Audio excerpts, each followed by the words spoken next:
नूतन वर्षर हार्दिक अभिनंदन। प्रभु जगतर नाथ जगन्नाथ माँ बुढ़ी ठाकुर आशीर्वाद समस्त जीवन सुखमय हो, मंगलमय हो, समस्त जीवन में प्रभु खुशी भरी दिंतु। ए वर्ष गोटे नूतन चिंता करिवार वर्ष।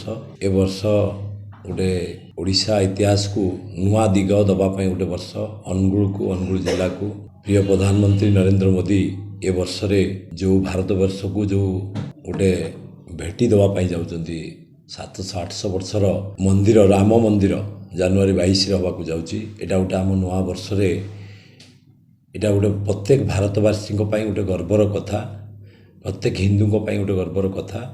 तेणु ये वर्ष रे प्रभु रामंकर आशीर्वाद रहिबो, राम राज्य प्रतिष्ठा हबो, एटा मोर विश्वास। तेणु प्रभु जगन्नाथ चाहिए सबु किछि ठीक हो पार। तेणु आमे मोर प्रभु पाखे प्रार्थना, माँ बुढ़ी ठाकुर पाखे प्रार्थना जे माँ को आशीर्वाद अनुगुल जिलार एवं ओडिशार उन्नति पाई जदि प्रभु को आशीर्वाद हुए, आमे निश्चय जहाँ उन्नतिमूलक कार्यक्रम अच्छी अनुगुल उन्नति पाई आमे करिवु एवं नुआ वर्ष रे नुआ चिंता नहीं काम करिवु। आगु को अनुगुल आहुरी केमती उन्नति हम एवं आम केन्द्रमंत्री धर्मेंद्र प्रधान ये जिलार सुपुत्र जी नुआ चिंता नहीं बर्तमान अनुगुल को, अनुगुल जिला को एवं ओडिशा को आहुरी समृद्ध करने जाऊँगी। ए नुआ वर्ष चिंता निश्चय पूर्ण हम।